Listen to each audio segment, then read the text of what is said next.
there's a technique. So I was trained by a legend in the industry. His name is Albert Ellis. And I got to actually co-lead a group with him. I mean, phenomenal, phenomenal practitioner.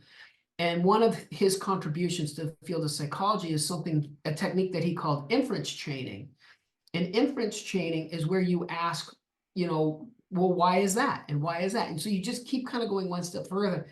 And it's funny because I think some of the best truths are when things overlap or come from different areas. So for example, there's a theory in psychology called acceptance and commitment therapy by a guy named Stephen Hayes that talks about accepting your thoughts instead of disputing them.